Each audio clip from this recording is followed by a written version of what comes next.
Já começou a gravar? Então vamos lá, vamos começar de novo.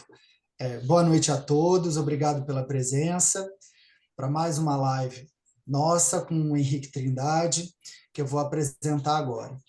Boa noite, Henrique. Henrique Trindade é historiador e gestor do Centro de Preservação, Pesquisa e Referência do Museu da Imigração, CPPR.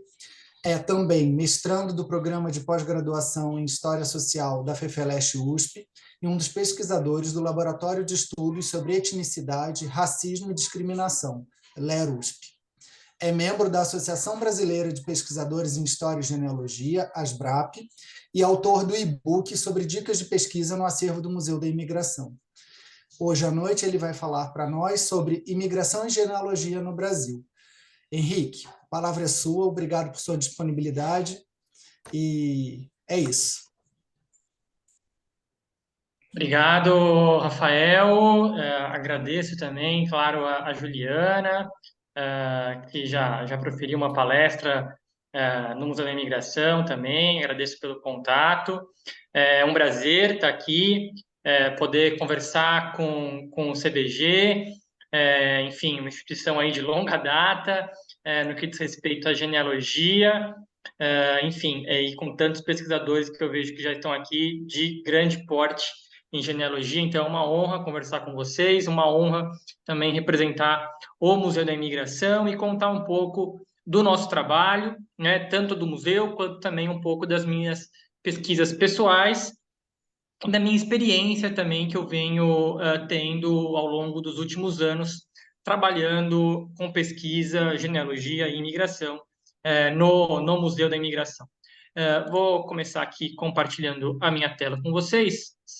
Se tiver alguma coisa errada, não passar algum slide, fiquem à vontade para me interromper.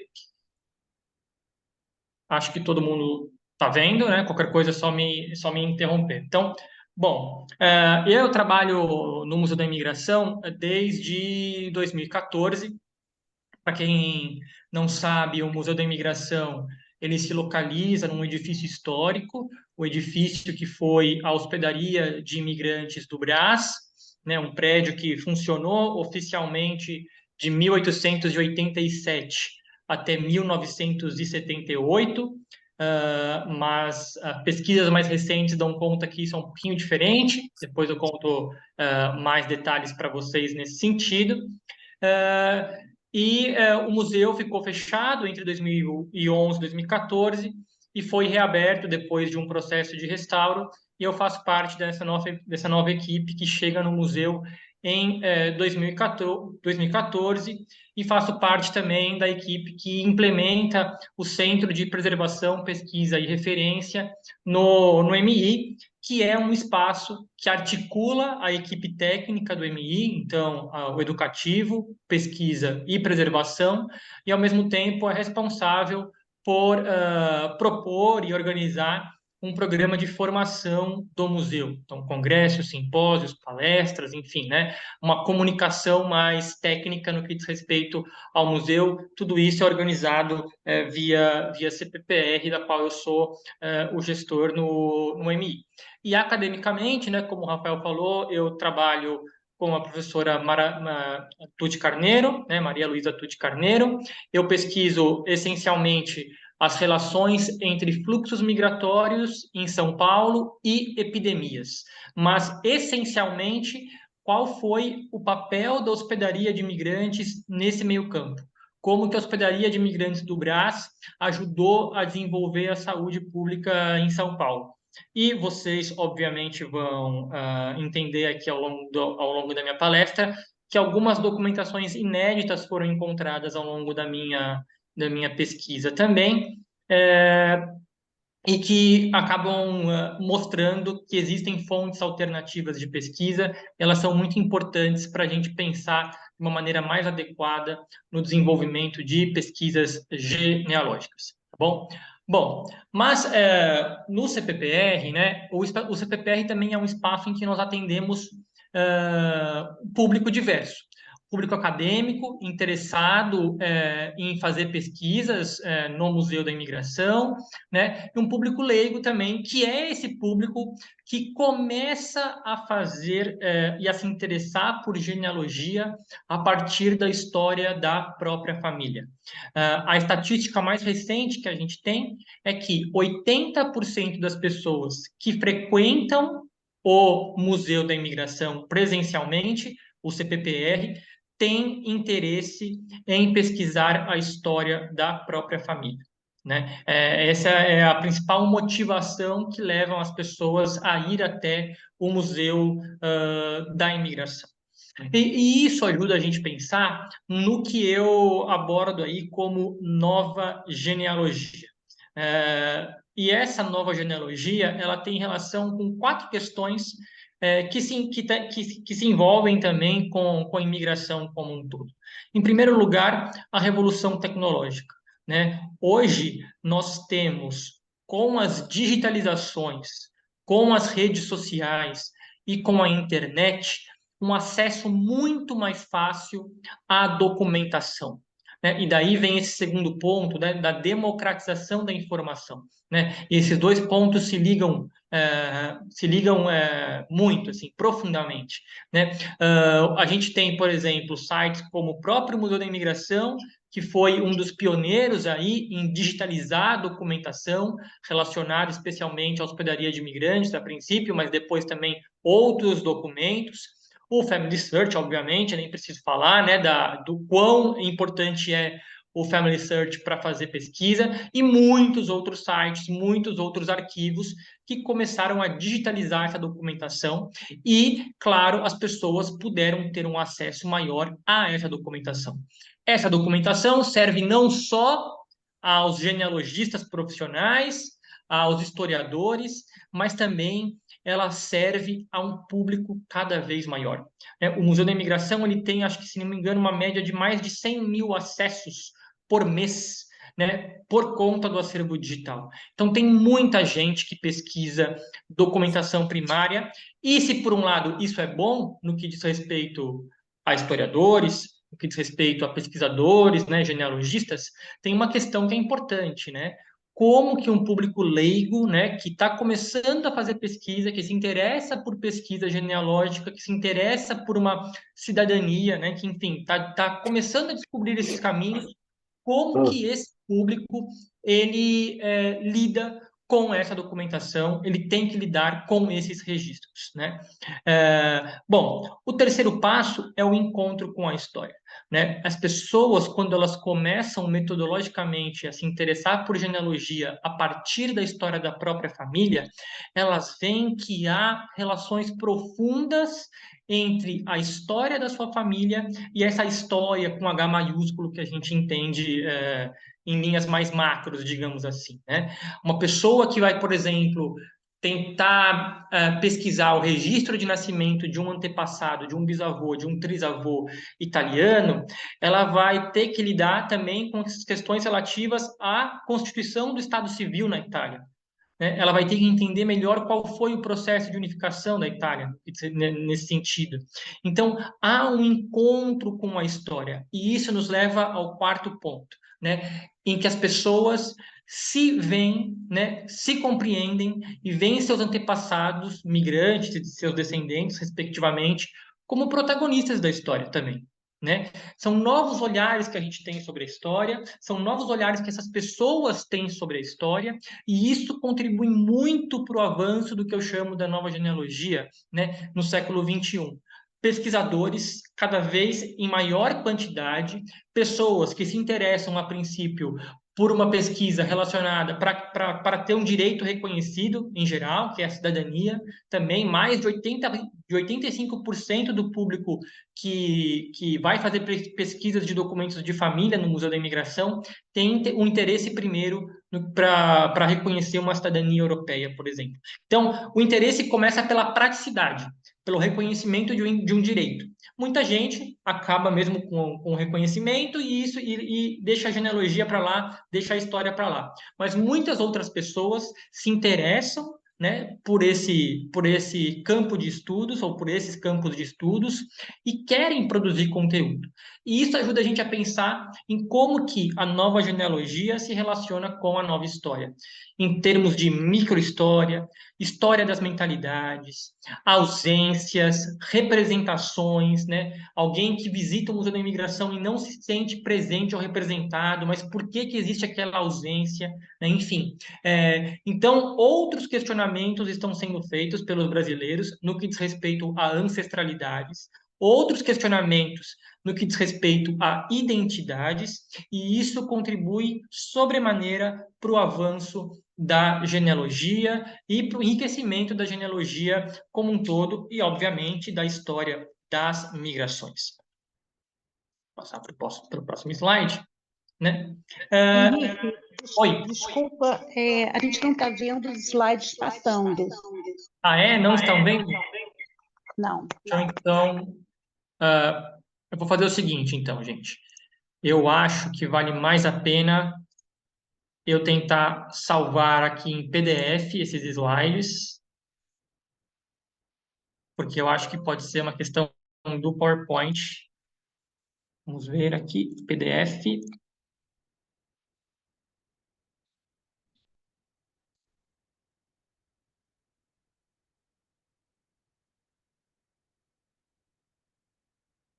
Enquanto não vai o PDF, eu vou compartilhar aqui, mas sem ser a tela cheia, tá? Porque aí eu acho que pode resolver.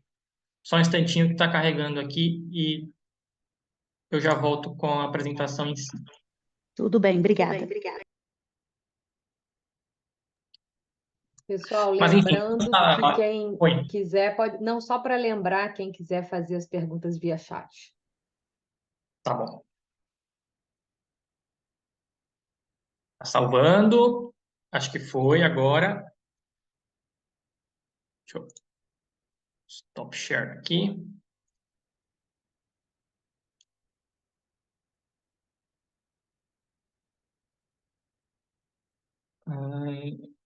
Cadê o PDF? Aqui.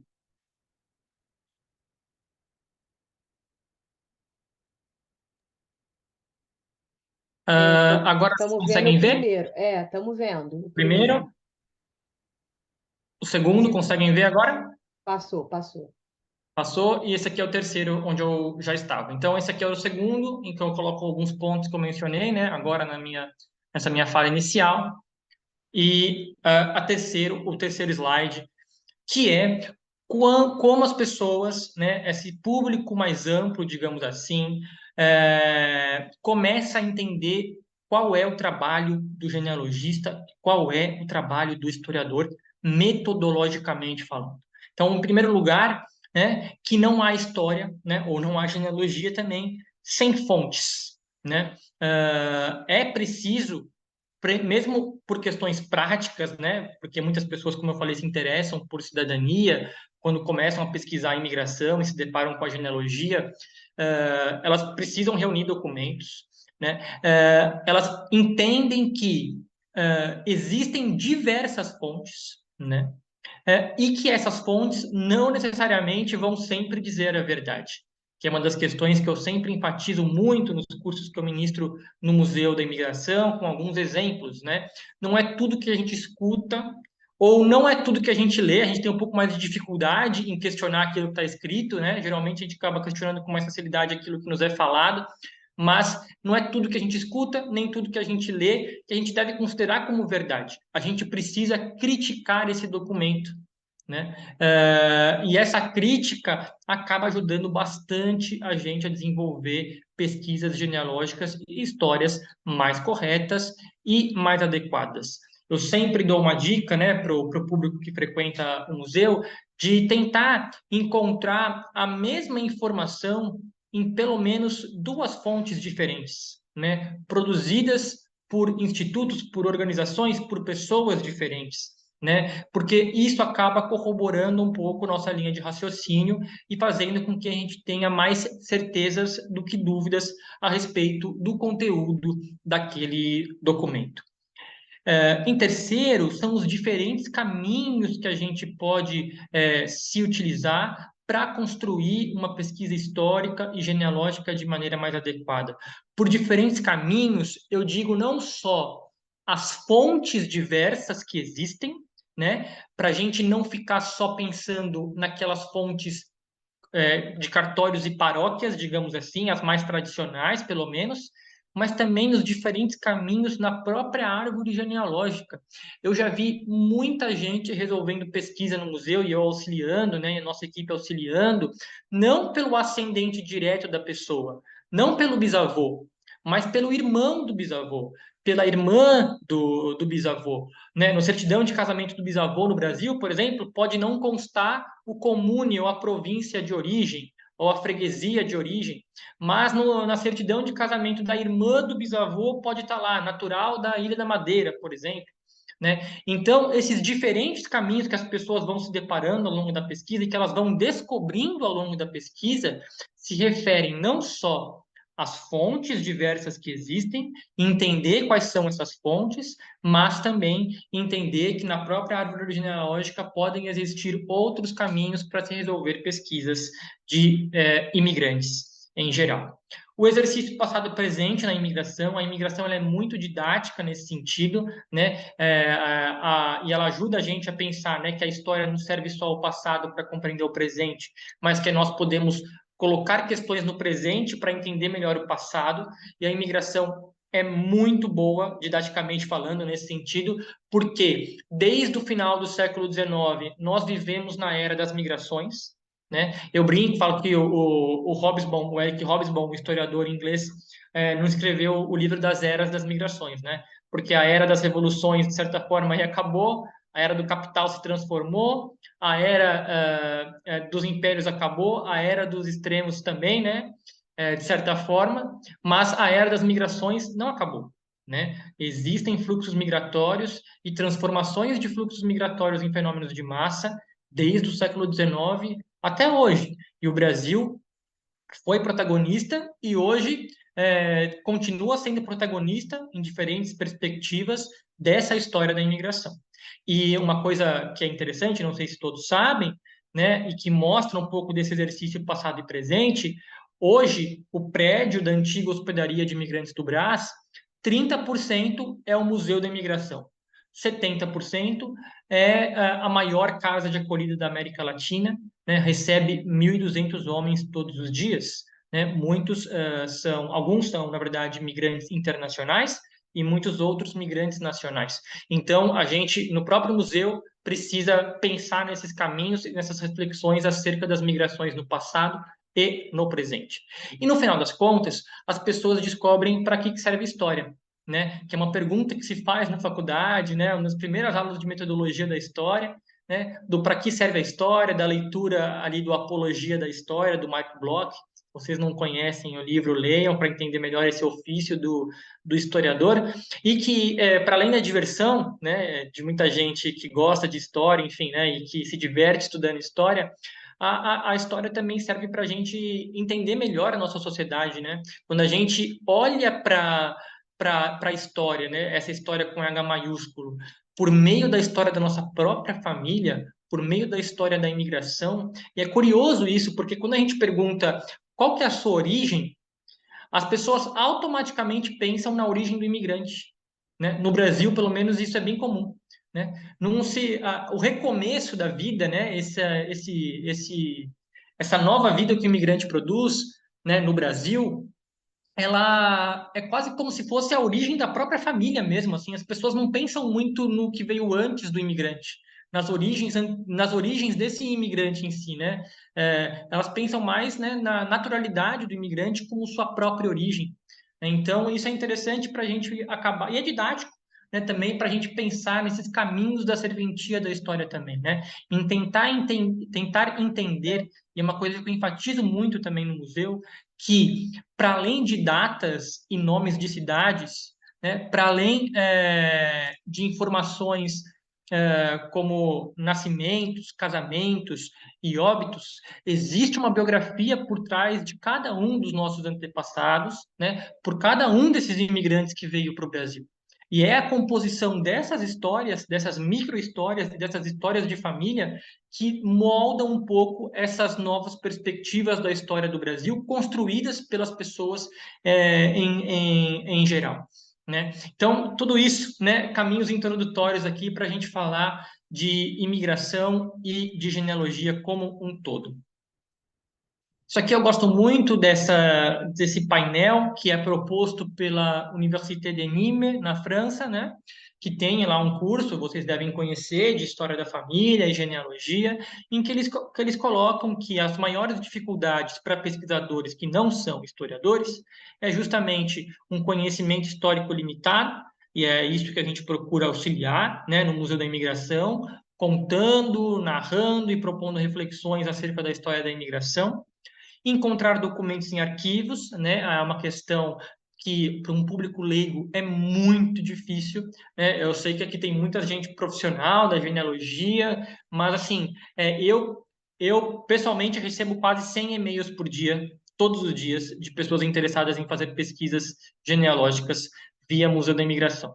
Fora as pessoas que vão presencialmente no museu, eu recebo cartas ainda no museu, enfim, de pessoas que moram no interior do Brasil, e há uma dificuldade muito grande das pessoas entenderem como se faz pesquisas em arquivos presencialmente e também de maneira online ainda. Por mais que para a gente ainda soe, né, muito natural, para muitas pessoas há essas dificuldades e às vezes a gente tem que começar explicando do comecinho mesmo, assim, para que essas pessoas comecem a caminhar com as próprias pernas na construção da sua pesquisa genealógica relacionada à imigração, no caso.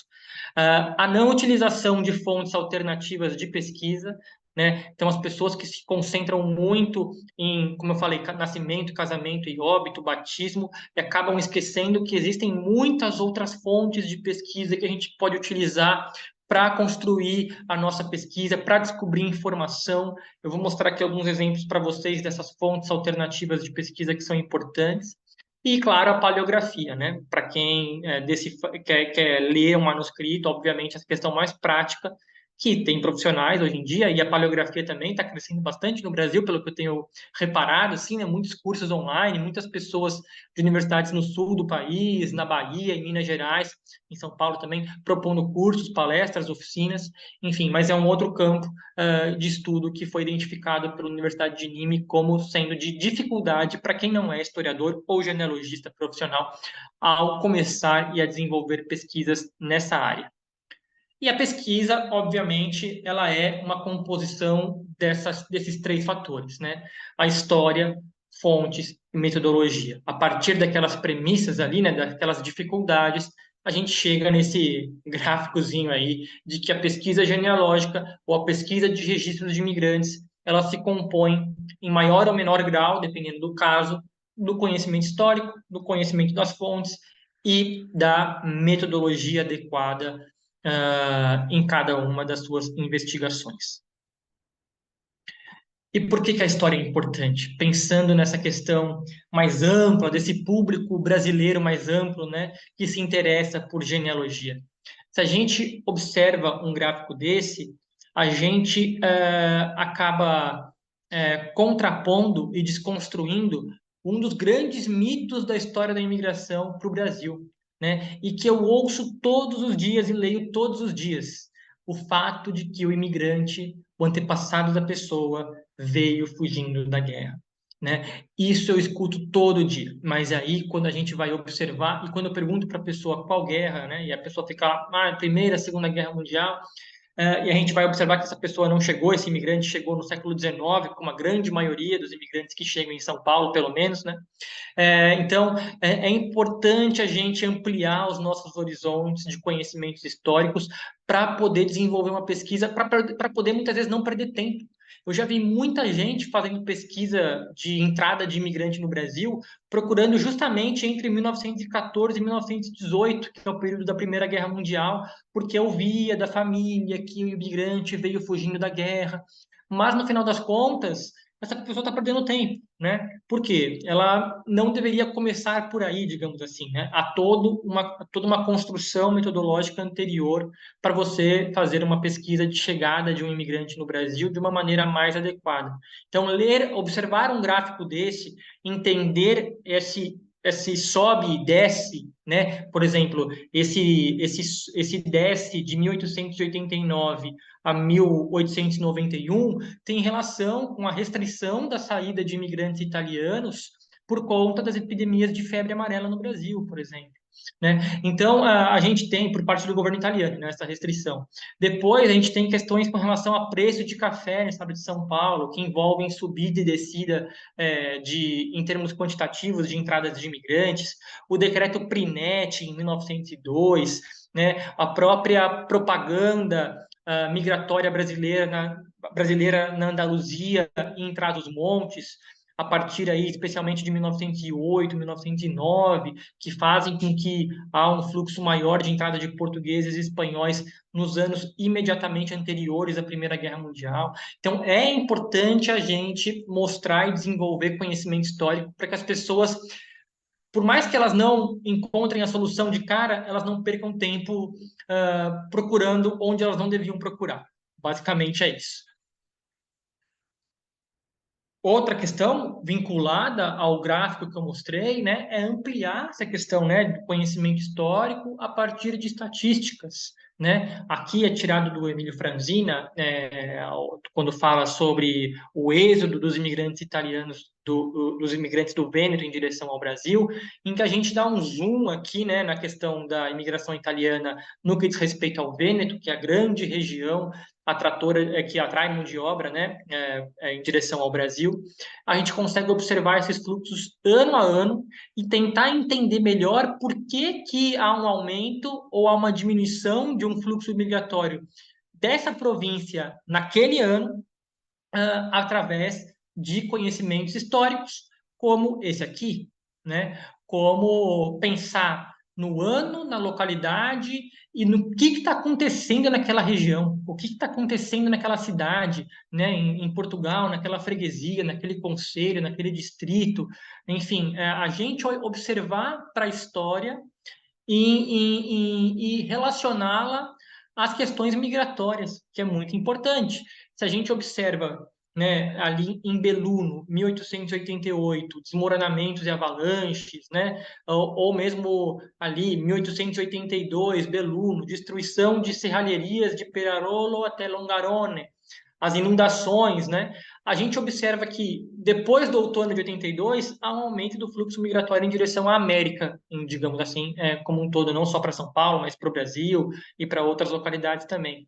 Então é muito importante a gente se debruçar sobre uma historiografia, sobre questões mais macro históricas, né, macroeconômicas, políticas e que ajudam a explicar os motivos pelos quais alguém saiu de um território X para um território Y naquele contexto. É uma pergunta que a gente tem que fazer. Por que que o meu antepassado resolveu migrar para o Brasil em 1885 e não em 1886? A gente pode dar um zoom. Por que que ele resolveu vir para o Brasil no outono e não no verão? Outras questões que a gente pode pensar. Cada caso é um caso, obviamente, mas são exercícios interessantes, são exercícios que transformam muitas vezes o nosso conhecimento histórico e transformam, consequentemente, a eficiência da nossa pesquisa genealógica como um todo e, obviamente, pensando na imigração aqui também. Né? Aqui eu elenquei da parte histórica alguns dos principais mitos que a gente escuta no Museu da Imigração. É claro que alguns são verdadeiros, em certo sentido, para algumas famílias, obviamente, mas outros não. Né? Por exemplo, os nascimentos e casamentos em navios, é muito comum a gente escutar no Museu da Imigração histórias de pessoas que falaram que a família conta que o antepassado nasceu no navio, e aí quando a gente vai pesquisar, isso não é verdade, né? Enfim, ou a migração com personalidades históricas. Aqui em São Paulo, pelo menos, é muito comum as pessoas contarem que o antepassado viajou com Matarazzo, né? Enfim, a própria duração das viagens, né? De permanecer meses e meses num navio a vapor da Europa em direção ao Brasil, enfim, né? Tem outros aí que vocês podem ver, anotar, eu posso depois tirar dúvidas se vocês tiverem, se vocês tiverem alguma dúvida com relação a um desses pontos mais específicos, né? Mas o ponto 10 aqui, né, do Porto de Santos, que é muito interessante aqui em São Paulo, né? As pessoas pensam que o Porto de Santos era o único porto de entrada de imigrantes no país, esquecem do Rio de Janeiro, esquecem do Porto de Belém, ali na Amazônia, Paranaguá, enfim, né? Mesmo Buenos Aires como porta de entrada de alguns imigrantes, depois em direção ao Brasil, enfim, né? E aqui, o que eu trouxe para vocês nesse slide também é uma exceção, né? Que é um registro de nascimento num navio. Apesar de não ser tão comum quanto as pessoas contam, a gente tem aqui um registro de nascimento no navio Agordá, né, da Colombina Agordá, né? Foi batizada também com o nome composto e com o nome do navio, e o capitão enviou esse documento para o comune de origem dos pais, então a gente sabe aqui a latitude, a longitude, onde a Colombina nasceu, quem foi o médico que fez o parto, enfim, o dia que ela nasceu, o nome dos pais, de onde os pais eram, enfim, né, toda uma questão aí relativa, interessante, obviamente, para questões genealógicas, mas que mostram uma exceção, né? O nascimento em navio não era tão comum quanto as pessoas contam ou pensam que ocorria em linhas gerais. As fontes, né? Como eu mencionei, pensar em fontes diversas é muito importante, né? Esse registro aqui, que é o saldo de colonos da Fazenda Albertina, que está no Correio Paulistano, na Hemeroteca Digital, é uma prova disso, né? Você tem, num jornal, o saldo das contas dos colonos de uma fazenda, acho que, se não me engano, é 1889, esse saldo, e uma preciosidade, né? A naturalidade dos colonos, né? Tem aqui alguns colonos portugueses, a maioria italiano, alguns austríacos, mas no campo naturalidade, para além do nome, né, e dos saldos, tem a província e o comune de origem, a freguesia de origem de muitos desses imigrantes, né? Então, se a gente se concentra só em uma fonte, só no registro cartorial, no registro paroquial, a gente esquece que pode ter outras. A gente esquece, não, a gente não esquece, mas as pessoas em geral não sabem da existência de fontes como essa, né? Isso aqui faz parte das minhas pesquisas acadêmicas, né? A gente não tem no Museu da Imigração, por exemplo, e eu acho que é raro no Brasil, desconheço, né? Se vocês souberem, me indiquem aí, né? Algum local que tenha as listas de saídas de imigrantes do Brasil nominalmente, né? Assim como as listas de passageiros que chegam, muita gente procura pelas listas de saída. Alguém que voltou para o seu país de origem, voltou para Portugal, voltou para Espanha, voltou para Alemanha, voltou para Itália, né? Mas fazendo pesquisas em documentação não digitalizada no Arquivo Público do Estado de São Paulo, e eu vou chegar lá, né, para mostrar alguns exemplos outros para vocês. A gente encontra nos livros copiadores da hospedaria, que eu me divirto com essa documentação, porque é um diário, praticamente, do que estava acontecendo na hospedaria. A gente encontra esse tipo de documento. Imigrantes, nesse primeiro, no documento à esquerda, né? Imigrantes que desejam voltar para a Itália, né? Algum funcionário da hospedaria registrou os nomes dos imigrantes que foram lá e falaram que queriam voltar para a Itália. E a gente tem os nomes dessas pessoas. A gente não sabe, né, só por essa documentação, se efetivamente essas pessoas voltaram, mas de alguma maneira ela preenche aquela lacuna das listas de saída do Brasil. Uma outra questão, e como eu falei, relacionada à minha pesquisa acadêmica, é esse outro documento. E é muito comum a gente encontrar esse tipo de notícia das pessoas que eram registradas como doentes, né? Especialmente com varíola na hospedaria de imigrantes. Não só com varíola, com outras doenças, mas a gente tem nos livros copiadores o nome da pessoa, a idade, a filiação e, muitas vezes, como está nesse documento aqui, o nome do navio em que essa pessoa viajou, né? Então, uma outra fonte de pesquisa, como eu falei, algo que enriquece a biografia, digamos assim, né? Que mostra outros aparatos, outras perspectivas, nesse caso aqui da história da saúde, né? Isso aqui, para historiador, para genealogista, é algo incrível, assim, a gente consegue, depois eu vou mostrar para vocês o que eu fiz com o ano de 1888, entender quantos foram os óbitos ocorridos na hospedaria, quantas pessoas ficaram doentes, qual foi o motivo da doença, qual a idade das pessoas que estavam doentes, e isso gera um material de pesquisa imenso e muito frutífero em diversos âmbitos de pesquisa, né? A questão da metodologia, que é super importante. No último curso de imigração italiana no museu, eu trouxe esse caso aqui, não vou me estender, mas é uma notícia do início do século XX que fala de um assassinato ocorrido por questão de ciúmes aqui na Zona Leste de São Paulo, entre um rapaz que assassinou a ex-namorada, né? E aí, no final, diz que a Maria Ganizotti, ali como está em verdinho, né, era italiana, natural de Rovigo, né? E além disso, cita o nome do pai dela. E aí eu sugiro esse exercício para vocês, para aqueles que conhecem as fontes, né, em geral, tentarem procurar Maria Ganizotti, ou mesmo o pai dela, Antônio Ganizotti, no acervo do Museu da Imigração, no Family Search e também nos registros militares dos arquivos de Pádua e Rovigo. Se uma pessoa com pouco conhecimento, né, no que diz respeito a grafias, coloca só Ganizotti, ou mesmo uma parte do sobrenome Ganizó, ela não vai encontrar registros em nenhum desses locais. Mas aí eu enfatizo e digo a vocês, a Maria e a família está registrada tanto na hospedaria quanto no Family Search e também a família dela, no caso, está registrada também o pai dela nos registros militares de Rovigo. A questão, muitas vezes, é como fazer a pesquisa. Não é só ter um nome, o sobrenome, datas. Muitas vezes, para a gente encontrar um documento, seja num acervo online digitalizado, seja num acervo que não está digitalizado, né, presencial, a gente precisa saber fazer pesquisa, né? Bom, um erro comum, né? Esse é um erro comum, feito por muitas pessoas que vão ao Museu da Imigração, em dar uma importância muito grande ao sobrenome.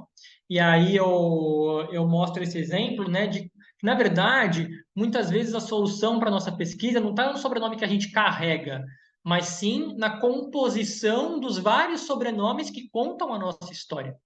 E é muito comum eu receber mensagens do tipo, gostaria de saber sobre a minha família cujo sobrenome é Pereira, né? Ou da minha família cujo sobrenome é Rossi, ou quero todas as informações que vocês têm sobre a família Bianchi, né? Então, como eu falei, muitas vezes a gente precisa começar bem do início com o público em geral, né? Explicando que falar de significado de sobrenome é uma coisa, falar de origem de sobrenome é outra coisa, falar de história de família é outra coisa, né? E aqui eu mostro, né, com esse exemplo, quais são os sobrenomes que eu carrego e quais são os sobrenomes que eu vou encontrar na documentação de 5 gerações da minha linha materna, né? Então, são esses sobrenomes que vão ajudar, né, na história da imigração e na genealogia a resolver determinadas pesquisas, muitas vezes, e a contar a minha história, a contar as histórias nossas em linhas gerais. Não é só o sobrenome que a gente carrega, e as pessoas confundem muito isso, né? São os outros sobrenomes que contam a nossa história também. E isso também, né, pensando nessas questões mais complexas de pesquisa, a gente tem, né, o caso da imigração portuguesa, né, que mostra para a gente alguns pontos relacionados a essas complexidades. O primeiro ponto é a relação histórica entre Brasil e Portugal. Isso pensando em metodologia, né? Pensando em metodologia em linhas gerais. Por quê? Ao contrário, por exemplo, de outros fluxos migratórios, como, por exemplo, a imigração japonesa, sabemos que o fluxo começa em 1908. Você não vai encontrar o registro da sua família japonesa no Brasil em 1890, né? E isso para muitas outras nacionalidades também. Mas a imigração portuguesa, existe essa relação histórica. Tem português chegando no Brasil desde o século XVI. Né? Mesmo no pós-independência, quando de fato a gente pode falar em imigrantes portugueses no Brasil, sempre tem gente chegando no Brasil de Portugal. Né? Não é que há não acessa o fluxo em alguma ocasião. Não? Então, esse é um problema que acaba tornando mais complexo em termos metodológicos fazer, em alguns casos, pesquisas de registros de imigrantes portugueses, aliado, claro, a essas outras problemáticas, como os nomes, né, os diversos homônimos que existem, né, no que diz respeito aos nomes e sobrenomes portugueses, a ideia equivocada que muitas pessoas têm de que a transmissão dos sobrenomes e dos sobrenomes no passado é a mesma do que a hoje, né? A lógica de transmissão de sobrenomes no passado não é a mesma, e isso acaba confundindo muitas vezes quem está iniciando nas pesquisas genealógicas e a própria regionalização de sobrenomes portugueses. Né? Ao contrário da Itália, por exemplo, que em alguns pontos, né, da Itália, da Alemanha também, enfim, da França, mas da Itália, como é mais comum no Brasil, né? Em alguns pontos a gente consegue pensar em regionalização de sobrenomes, por exemplo, o sobrenome Rigo é do Vêneto, sobrenome Furlan é do Vêneto, do Friuli também em alguns casos. Né? A gente não consegue, para grande parte dos sobrenomes portugueses, pensar em regionalizações. Né? De onde que vem o sobrenome Silva? Existe uma concentração maior em Braga do que no Porto? Do que na Ilha da Madeira, enfim, né? Em geral, não. Né? Então, isso é um outro problema. E, claro, o perfil da imigração portuguesa é um outro problema que complexifica pesquisas genealógicas e pesquisas de registros de imigrantes. Em geral, imigrantes italianos, japoneses, mesmo espanhóis andaluzes, né, vêm para o Brasil com famílias, né, muito característico isso, especialmente para São Paulo, vai, pegando São Paulo, excluindo aí a migração para outros estados, de outros perfis também, mas para São Paulo tem essa característica familiar. A imigração portuguesa, você tem lá o José da Silva saindo com 17 anos do Minho em 1870 para trabalhar no Rio de Janeiro. E em 1870, no mesmo ano, tem o outro José da Silva de Braga, saindo sei lá, de Bragança, né?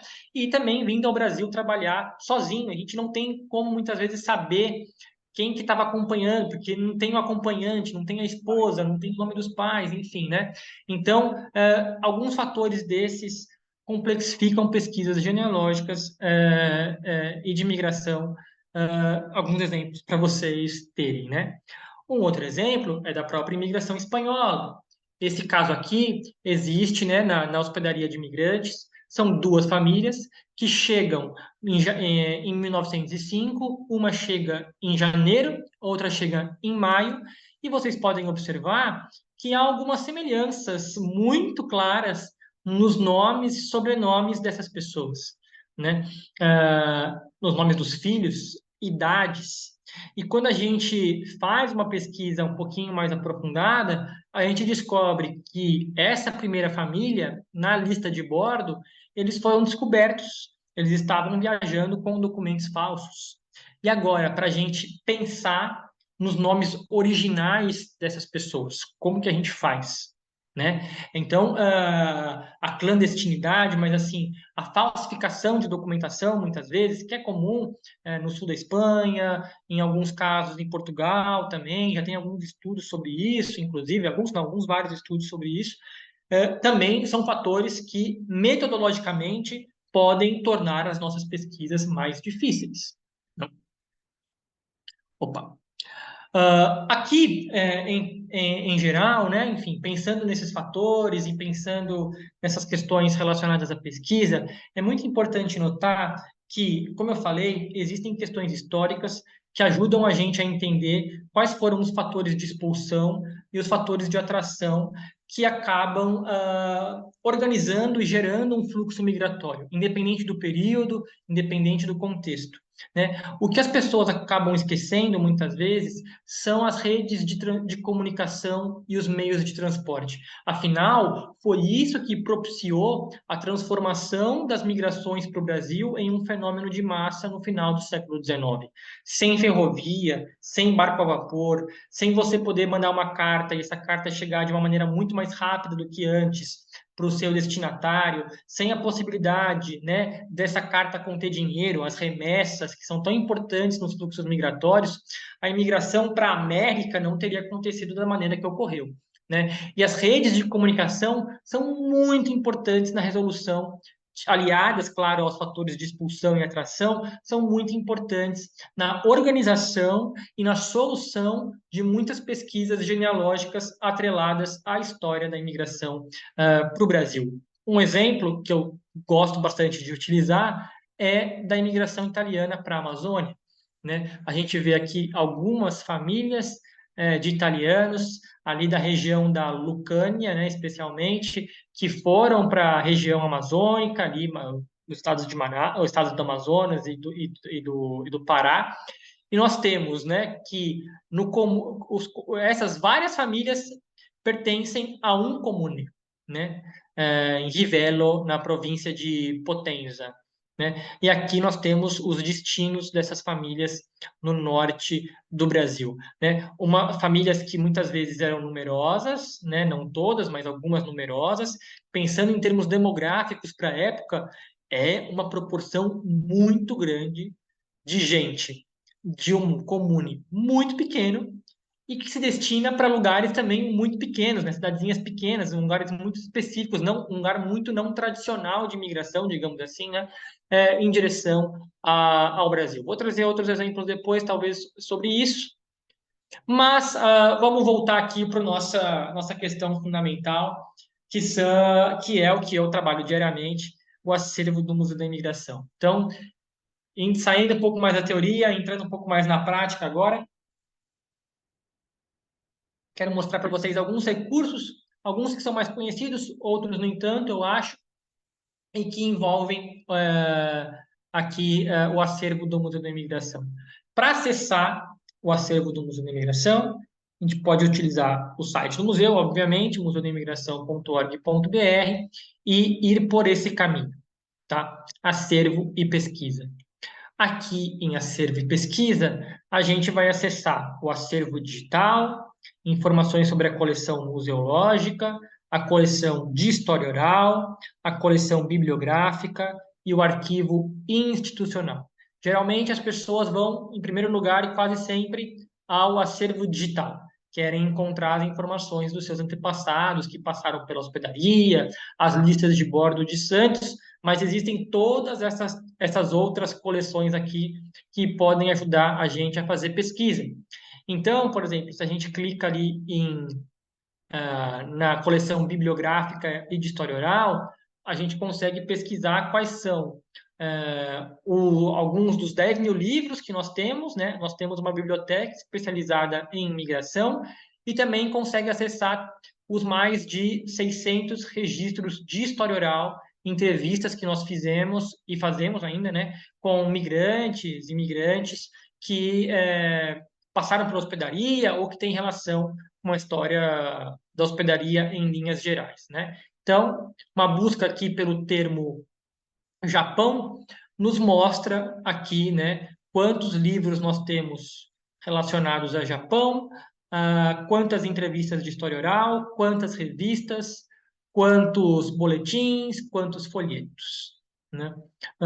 E aqui a gente pode escolher uma entrevista de história oral, né, que foi feita nesse caso aqui em 2004, né, da Taira Sakai, e nessa flechinha vermelha tem um PDF. Quando a gente clica no PDF, a gente tem acesso à transcrição da entrevista de história oral, que obviamente é um recurso importante e uma fonte alternativa de pesquisa para a história da imigração e também, claro, em alguns aspectos genealógicos, obviamente.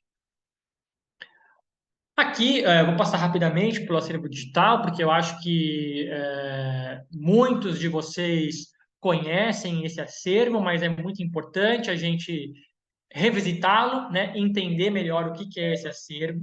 O Museu da Imigração, ele tem digitalizado registros da hospedaria de imigrantes do Bom Retiro e da hospedaria de imigrantes do Brás.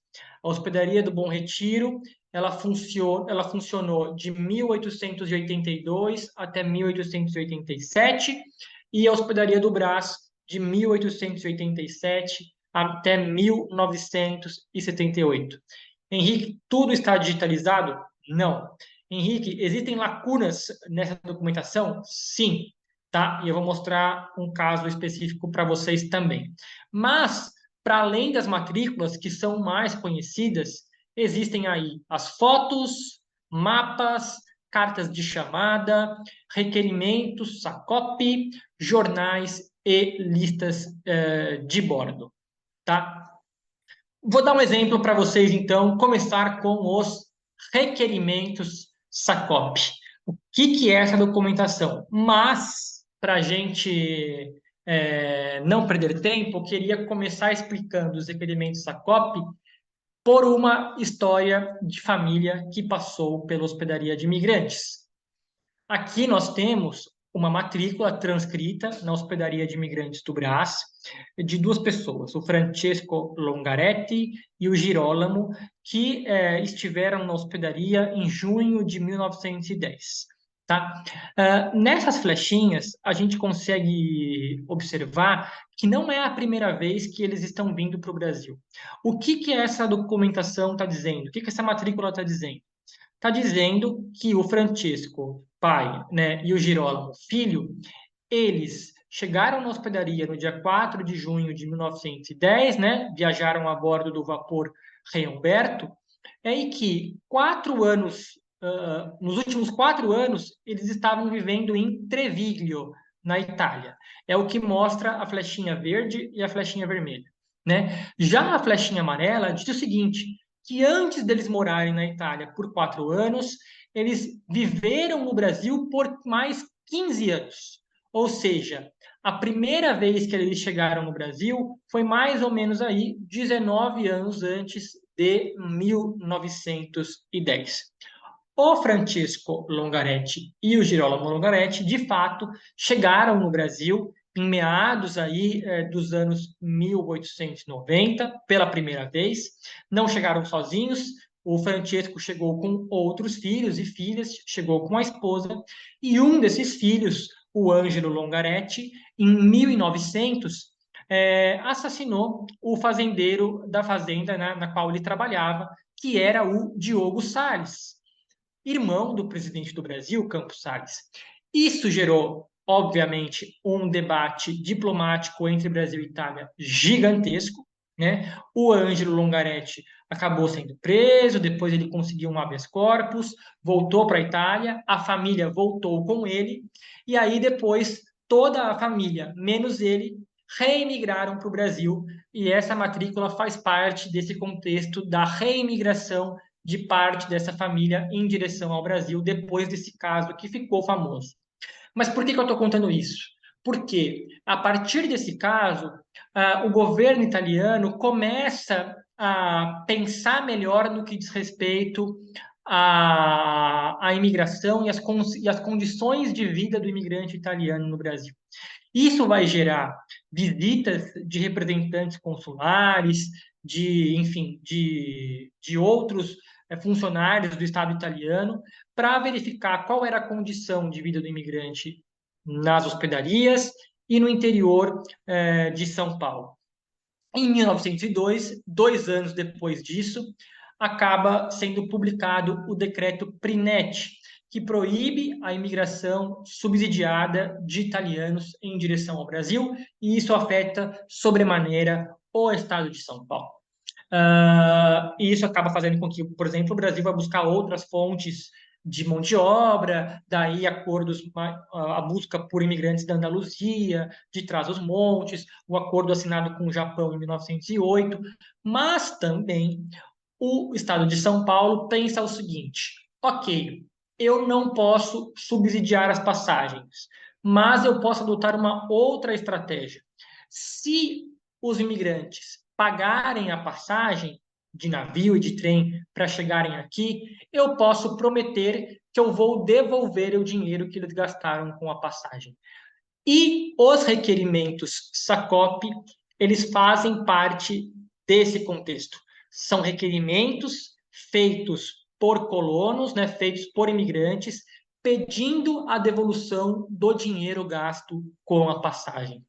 Não são muitos, são alguns, acho que a gente tem algumas centenas, talvez alguns milhares, poucos milhares, mas algumas centenas desses requerimentos, mas eles são verdadeiras fontes genealógicas riquíssimas. É nessa documentação que a gente encontra bilhete de viagem, que a gente encontra cardápio que era servido na terceira classe nos navios, porque faz parte do bilhete de viagem. Inclusive, sugiro a todos que vejam a exposição Bilhetes de Viagem, é uma exposição virtual, está no site do museu. Eu fiz a curadoria dessa exposição e mostro um pouco desses requerimentos, né? E é também um dos poucos locais, né, em que você consegue encontrar passaportes digitalizados de alguns imigrantes que fizeram essas solicitações. Então, é uma documentação riquíssima e que se encontra aí nesses requerimentos SACOP. SACOP significa Secretaria de Agricultura, Comércio e Obras Públicas, tá bom? E aí as pessoas podem se perguntar, ok, Henrique, mas eu só consigo pesquisar passaporte, por exemplo, nesses requerimentos SACOP? Não. A coleção museológica do museu, a coleção museológica do museu é redundante, mas a nossa coleção museológica, ela tem pouco mais de 12.700 objetos. Dentre esses objetos, muitos deles são documentos, né? Nós estamos com uma instalação hoje, na primeira parte da exposição do museu, que mostram alguns dos passaportes que nós temos na coleção museológica, ou seja, eles não estão digitalizados, não estão no acervo digital, mas existem e fazem parte da nossa coleção museológica, né? Aqui alguns desses passaportes expostos, e nós vamos fazer agora uma exposição virtual sobre refugiados da Segunda Guerra no Brasil, em que nós vamos publicar, digitalizar alguns certificados também inéditos que estão na coleção museológica do Museu da Imigração. Mas, voltando aqui para as matrículas, só para a gente, enfim, não perder o fio da meada, aqui, essa é a parte onde a gente faz pesquisas de registros de imigrantes que passaram pela hospedaria de São Paulo, passaram pela hospedaria do Brás. Importante pontuar que a passagem não era obrigatória. Geralmente, quem passava pela hospedaria do Brás tinha como destino o interior do estado de São Paulo e o sul de Minas Gerais, mas, obviamente, a gente pode pensar nas outras hospedarias de imigrantes que existiram no Brasil. Ilha das Flores, no Rio de Janeiro, Hospedaria de Pinheiro, Hospedaria dos Cristais, em Porto Alegre, Outeiro, em Belém do Pará, Horta Barbosa, em Juiz de Fora, enfim, né? Existem Hospedaria Getúlio Vargas, em Fortaleza, enfim, existiram outras hospedarias de imigrantes no Brasil. A gente tem os registros da hospedaria de São Paulo, do Bom Retiro e do Brás. E é aqui que a gente pode fazer a pesquisa, né? Mas, e aí eu queria enfatizar isso, não é tudo que está preservado, tá? Não é tudo que está digitalizado. O problema com a digitalização é um problema que dá para resolver com um arquivo público do Estado de São Paulo. O problema da preservação e das lacunas é mais grave. E esse problema existe especificamente na década de 1920. Se a gente for observar os relatórios da Secretaria de Agricultura, eles nos mostram números de chegada de imigrantes. Aqui eu botei o exemplo lituanos, mas vale para toda a década de 1920. Os números de entradas de lituanos em São Paulo e que passaram pela hospedaria em 1926, segundo o relatório da Secretaria de Agricultura, foi de 5.100 pessoas. Em 27, 10.251 pessoas. Se a gente for olhar o que está no acervo digital, olha a proporção: 62 para 1926, 715 para 1927. Esses livros existem? Eu espero que existam, mas a gente não sabe onde eles estão, né? E isso vale não só para lituanos, mas para chegadas de imigrantes no Brasil, tirando os japoneses, mas pensando em romenos, alemães, italianos, enfim. Existe uma lacuna muito grande no que diz respeito às hospedarias e onde estão os livros de matrícula da hospedaria da década de 1920. Mas ok, vamos fazer a pesquisa e vamos encontrar então essas duas possibilidades, né? Observar o documento digitalizado e, em ver mais, observar o documento transcrito. Essa aqui é a transcrição, nós conseguimos visualizar de uma maneira muito mais fácil os dados, né? Religião, nome do navio, data da chegada, né? Nós só precisamos ter aqui o registro original, só para vocês verem, enfim, mas os pontos importantes para quem faz pesquisas de registros de imigrantes aqui. Os pontos importantes são, né, entender que destino não é o nome de cidade em geral, destino é nome de estação ferroviária, tá? Então, o Luigi Fenili e a família, eles não tiveram como destino o Ceará. Eles foram para a estação ferroviária de Fortaleza, que fica em Araraquara, tá bom? Que é um site que vai mostrar para vocês os nomes de estações ferroviárias no Brasil como um todo. Tem também, por exemplo, a estação ferroviária de Canoas, que não é no Rio Grande do Sul, mas sim no município de Mococa, tá? Aqui outros pontos interessantes, né? Monjolinho, nome de estação ferroviária, observação, essa família fugiu da hospedaria, né? Então, outros pontos de interesse aí, né? Que são curiosidades em linhas gerais. E aqui em verde, as marcações. Todo mundo que entrava na hospedaria era registrado. A pessoa podia ter 13 meses, como Pantaléu, podia ter dias, como Antonieta. Nasceu no navio, era registrado na hospedaria. Nasceu no caminho do navio para a hospedaria, no trem, era registrado na hospedaria. Tá? Em linhas gerais, podem existir exceções? Obviamente podem, sabe disso, né? Quem trabalha cotidianamente com genealogia sempre precisa lidar com as lacunas e exceções, mas todo mundo, em linhas gerais, era registrado na hospedaria. A hospedaria, muitas vezes, não registrava pessoas com dados muito completos. Isso é um pouco diferente para os japoneses, tá? Em geral, a gente encontra dados bem completos para a comunidade japonesa, né? Como, por exemplo, que está aqui no quadrado roxo e vermelho. Onde que a pessoa vivia, qual foi a data da partida, o local de nascimento, o nome do pai do Fusakishi, aqui no caso, né? Isso aqui sempre é em relação ao chefe da família, tá? Então, os dados que constam aqui de origem, data de partida, data de nascimento, enfim, né, filiação, são da pessoa, da pessoa considerada chefe da família. No caso aqui, o Fusakishi Nishimura, tá bom? Então, em alguns casos, a gente consegue encontrar informações mais completas. Nesse caso aqui, o Fusakishi veio no Kasatomaru. A hospedaria não era só para quem chegava via navio, a pessoa podia chegar via trem também. Aliás, a hospedaria foi construída na confluência das duas principais ferrovias do estado de São Paulo, a São Paulo Railway, que ligava Santos a Jundiaí, e a Estrada de Ferro Central do Brasil, que ligava o Rio a São Paulo.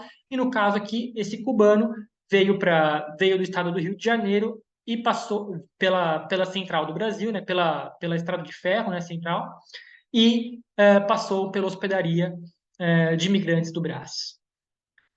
Outro ponto importante que mostra que a hospedaria não era só um local para recém-chegados, pessoas que moravam no estado de São Paulo e precisavam de um atendimento médico, muitas vezes vinham para a capital e aguardavam o retorno na hospedaria de imigrantes. Então, aqui tem essa observação, né? Vindos dos hospitais para voltarem à fazenda. Também as pessoas que aguardavam repatriação, né? Aquele fenômeno que eu mencionei no início, né? Das pessoas quererem mais informações a respeito das listas de saída, a gente pode pensar também nas pessoas que aguardavam a repatriação na hospedaria de imigrantes do Brás. E também os rejeitados, né? Não era todo mundo que era aceito, então existiam também os rejeitados, aquelas pessoas que diziam que eram agricultores, em linhas gerais, mas não eram, e aí não poderiam usufruir dos serviços e do subsídio promovido pela hospedaria de imigrantes, e é o caso dessa família russa. Vou passar rapidamente por isso aqui, só para mostrar para vocês algumas questões, né, que eu trabalho com relação a jornais e matrículas na hospedaria, né? Isso aqui é a tabela, né, uma das tabelas que eu trabalho no meu mestrado, e eu fiz isso aqui de todo o ano de 1888.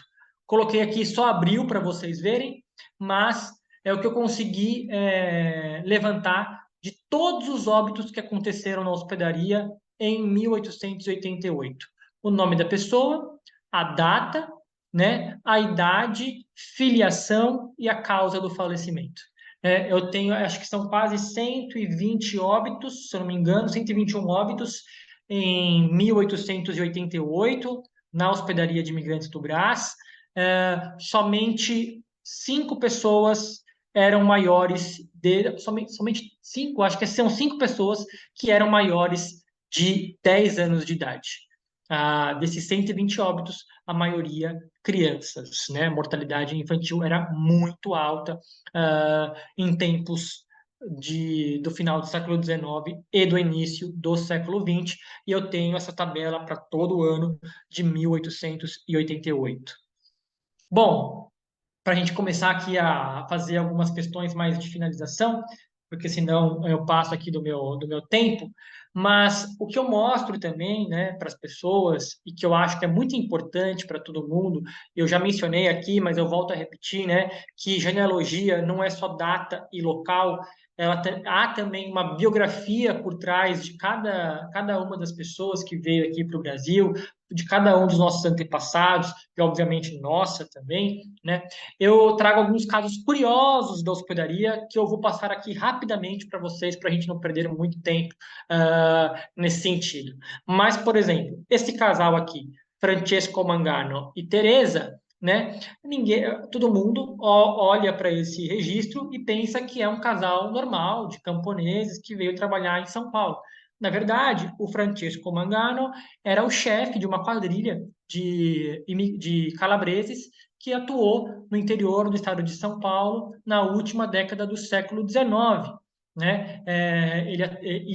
No final das contas, eles acabaram sendo presos, enfim, há muito material sobre eles, genealógico, porque não só há informações sobre a origem deles, mas também sobre as testemunhas, sobre quem eles assaltaram, enfim, cometeram crimes, enfim.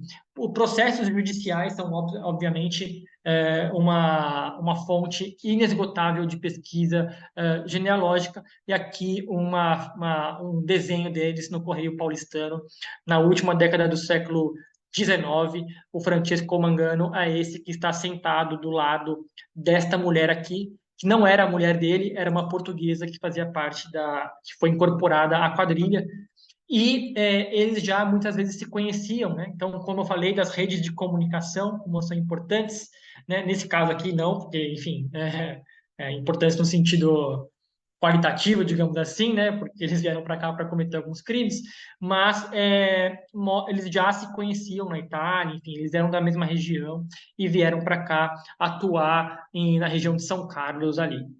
Esse outro caso do Guglielmo Borsato, que é muito interessante, veio para a família, veio para o Brasil com uma família muito numerosa, muito típica do Vêneto, né? Esposa, filhos, irmão, cunhada e sobrinhos, né? E a gente vai encontrar uma notícia sobre o Guglielmo Borsato em 1914, né? Dizendo que ele era amigo de infância do Papa Pio X, que tinha acabado de falecer. E aí consta que esse Guglielmo Borsato, que chegou no Brasil no século XIX e morava em Ribeirão Preto, lá em 1914, ele era natural de Veneza, né? Só que o Papa é natural de Treviso, o Papa Pio X, né? De Riese e Pio X, né? E aí, aí, como eu falei para vocês, né? A questão da crítica do documento, né? Como que ela é importante, como é importante mostrar para um público mais amplo como que a gente deve criticar um documento. Será que ele mentiu? Será que o jornal se confundiu? Né? O que será que aconteceu? E aí, fazendo pesquisas, né, mais aprofundadas, pelo menos aqui nos registros militares de Treviso, a gente encontra informações sobre a origem, né, dos 3 sobrinhos dele que acabaram vindo para o Brasil com ele lá no final do século XIX e que são naturais de Riese, né? Na verdade, muito provavelmente o jornal fez uma menção à cidade conhecida, né, mais próxima do Vêneto ali, mas de fato tudo leva a crer que eles trocaram cartas e eram amigos de infância, um camponês que viveu em Ribeirão Preto e o Papa Pio X, que estudaram juntos na mesma escola lá em Treviso no final do século XIX. E por fim, no que diz respeito a esses exemplos, o caso do Antônio Kink, né? Aqui a matrícula diz que ele sempre viveu na Áustria e que veio para o Brasil em 1924, mas isso não é de todo verdade. O Antônio Kink, que veio para o Brasil de fato para cá em 1924, casado com a Josefa e com o filho Friedrich, a Josefa é a segunda esposa dele. A primeira esposa era Marta. E ele resolveu, em 1912, imigrar com a família, ele, a esposa e a filha mais velha, o irmão e a cunhada, para os Estados Unidos. O que ele não contava é que o navio que ele viajava iria bater num iceberg e afundar. O Anton Kink, era um dos passageiros do Titanic. Aqui está ele, a esposa e a filha, né, fotografados, muito provavelmente nos Estados Unidos, né, depois do acidente. As notícias dão conta de que ele foi o último homem a pular no último bote salva-vidas, né? E, enfim, ele acabou se salvando, a esposa também, a filha também, mas o irmão dele e a cunhada faleceram no naufrágio. Ele se divorcia da Marta em 1919, volta para a Áustria, casa novamente, dessa vez com a Josefa, e vem para o Brasil em 1924.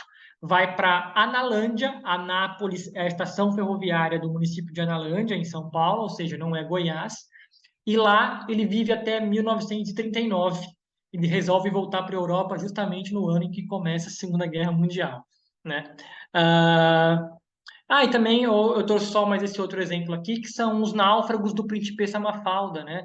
Existem 3 grandes naufrágios vinculados à imigração para o Brasil: o Principessa Mafalda, em 1927, o Sírio, em 1906, e o Príncipe das Astúrias, em 1916.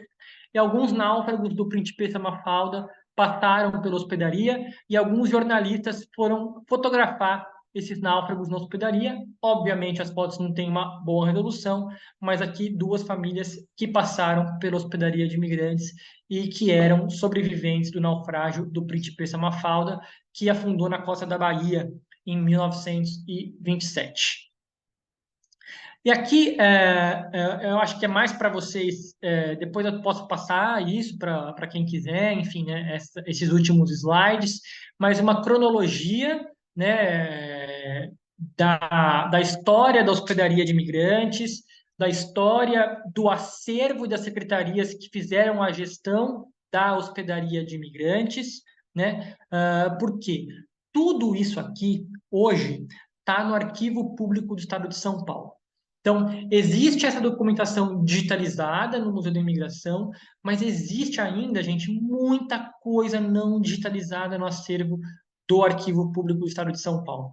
Tem muita coisa mesmo, assim, que ainda não foi digitalizado e que você só indo presencialmente lá para fazer esse tipo de pesquisa, tá? Tem muita coisa da década de 70, 60, os livros copiadores do final do século XIX, do início do século XX. Eu encontrei já os livros da enfermaria da hospedaria de imigrantes, então eu sei quem eram as enfermeiras, quem eram os doentes, em que leitos que eles estavam, né? Qual era a receita médica para cada um desses doentes, por exemplo, né? Informações sobre quando a hospedaria virou o maior hospital da cidade de São Paulo durante a gripe espanhola, quando ela virou presídio na revolta de 24 e 32, na Revolução de 32, e também de quando ela virou escola técnica da aviação durante a Segunda Guerra Mundial. Enfim, a história da hospedaria é riquíssima, tem muita coisa para falar sobre as pessoas que passaram pela hospedaria, a história dela como instituição, quem produziu documentação sobre ela, né? Enfim, até trouxe umas questõezinhas aqui relacionadas ao registro de estrangeiro, mas eu acho que, para não tomar muito tempo de vocês também, eu deixo aqui os meus contatos e respondo as perguntas que eventualmente vocês tenham, e fiquem à vontade, enfim, para conversar comigo agora. Então, por enquanto, é isso e estou à disposição para as perguntas. Ótimo, obrigada, Henrique. Vamos começar Patrícia, com as perguntas? tem um monte de pergunta aí. Sim, eu vou começar Patrícia, do começo, tá? Tá. Quando a pessoa morria, você falou que quando nascia na viagem era registrado na hospedaria. E quando morria na viagem? Chegava na hospedaria e isso também era registrado? Na hospedaria, isso não era registrado na lista de bordo, né? Com aquela, no próprio, se a gente for, né, ver aqui nas listas de bordo, a gente muito provavelmente encontra esse tipo de marcação, né? Mas que basicamente é uma cruz das pessoas que faleceram e também, às vezes, tem um risco escrito falecido em viagem. Mas na hospedaria de imigrantes, essas pessoas não eram registradas. Se a pessoa falecia durante a viagem, ela não era registrada na hospedaria. Tem um caso curioso de uma família japonesa que veio para cá em 1920. Eles, a família, enfim, perdeu um filho durante a viagem e nasceu um filho durante a viagem também. Então, eles estavam para chegar com, sei lá, 10 pessoas e chegaram com 10 pessoas, mas eram diferentes, né? Tinha uma pessoa que tinha falecido e uma outra pessoa que nasceu durante a viagem. Ju, você quer ir revezando? Quero. Henrique, bom, antes de fazer a pergunta, eu queria mais uma vez parabenizar. Eu sempre fico encantada com as suas palestras e como que você consegue fazer o Museu da Imigração ser algo vivo, né? Tem as palestras, tem curso. Então, eu sugiro fortemente que as pessoas visitem o museu, porque tem muita coisa interessante para ver, para pesquisar e para fazer. Eu vou começar com a pergunta do Rafael Ramana. Ele está perguntando como que a gente pode conseguir uma certidão de registro de estrangeiro que foi feita em municípios de São Paulo que não estão disponíveis no arquivo do Estado. Por exemplo, da cidade de Caçapava. Olha, Rafael, eu até deixei no último slide aqui, talvez ele consiga elucidar em parte a sua dúvida, tá? No Family Search, existem as fichas remissivas de prontuários de registro do estrangeiro que estão digitalizadas. Isso para o estado de São Paulo, né? Especialmente para a cidade de São Paulo. Tem até algumas do interior, mas pouquíssimas. Mas lá você consegue fazer a pesquisa. Para os registros do interior, é necessário ir presencialmente no arquivo público. Eles têm registros dessas comarcas que estão no slide, tá? Então, você pode dar uma olhadinha. Não sei se Caçapava faz parte de algumas dessas comarcas, mas se não fizer, não tem muita alternativa além de tentar verificar se há alguma coisa nas próprias delegacias da cidade, o que é raro, é difícil, né? Também, se na cidade existe algum arquivo histórico, também muitas vezes é difícil de encontrar, né? E, claro, no arquivo da própria família, né? Então, basicamente, são essas opções, né? Se você não encontra no digitalizado, no Family Search, você pode ir presencialmente no Arquivo Público do Estado. Se você não encontra no Arquivo Público do Estado presencialmente, tem a opção do Arquivo Histórico Municipal, da cidade em questão, das delegacias de polícia, arquivos pessoais, né? E, em último caso, a lacuna, né? Enfim, a não existência do documento mesmo. Obrigada. O Rafael Baker Botelho queria saber se há no museu ou no arquivo público documentos que permitam saber quais imigrantes estavam numa determinada fazenda no início do século XX. Existem alguns registros nesse sentido, não de todos, né? Não é uma coisa sistematizada. Todo mundo que passava pela hospedaria tinha ali a marcação da fazenda de destino. Algumas matrículas têm essa documentação e alguns registros que estão no Arquivo Público do Estado de São Paulo também têm essa documentação, né? Algumas folhas mais que fazem parte de algumas secretarias, enfim, mas que você consegue encontrar. Chegando no Arquivo Público do Estado, é só pedir o catálogo da documentação da hospedaria de imigrantes ou da Secretaria de Promoção Social. Esse catálogo, você vai folhear ele e lá vai ter algumas documentações e caixas que você vai se interessar mais nesse sentido. Então, é possível encontrar essa informação, mas não é para todo mundo, tá? Não é uma coisa sistematizada, que todo mundo tem essa informação mesmo. Henrique, a Bruna está perguntando se precisa marcar a hora para fazer pesquisa no museu e está te parabenizando pela excelente palestra. Obrigado, Bruna. Não é necessário marcar hora. O Centro de Preservação, Pesquisa e Referência funciona de terça a sábado, das 10 às 16, exceto feriados. Obviamente, de sábado é consideravelmente mais lotado, então durante a semana é mais tranquilo. E é importante também enfatizar que o Museu da Imigração ele é a primeira biblioteca afiliada ao Family Search no Brasil. Então, no CPPR, você tem acesso àqueles registros restritos do Family Search também. Então, a gente tem computadores lá disponíveis, mas se vocês quiserem, podem levar o próprio notebook e aí fica lá o dia inteiro, das 10 às 16, também fazendo pesquisas como se estivesse num CHF. É claro que não é exatamente igual a um CHF, é um Centro de História da Família, do Family Search, mas é muito, muito similar. Então, é uma oportunidade também de ampliar horizontes de pesquisa estando no Museu da Imigração. Renato de Luca pergunta, desculpa, Ju, se podemos ter acesso a documentos do MI referentes aos funcionários do museu de 1887 a 1892, ou se isso está no Arquivo Público de São Paulo. Oi, Renato, prazer ter você aqui, também escutando a palestra. Renato que participou da Semana da Genealogia também. Sim, Arquivo Público do Estado de São Paulo, Renato. É uma documentação que, assim, por mais que ela esteja acondicionada em caixas e separadas, é preciso ter um pouco de paciência para encontrá-la, porque muitas vezes o título que está no catálogo, no inventário da documentação, ele não é um título que vá fazer com que a gente, de fato, observe essa informação de uma maneira muito clara. Então, eu sugeriria abrir as caixas que estão datadas como você estabeleceu como limite aí, as caixas que vão de 87 até 92. E aí elas são várias caixas, né, com vários documentos, e aí você vai encontrar livro copiador, vai encontrar cartas, missivas trocadas entre funcionários e consulados, entre funcionários e outros departamentos da cidade de São Paulo, do estado. Então, é uma maneira de encontrar informações sobre funcionários a partir dessas caixas, mas todas estão no Arquivo Público do Estado. É a sua fonte principal de pesquisa nesse caso.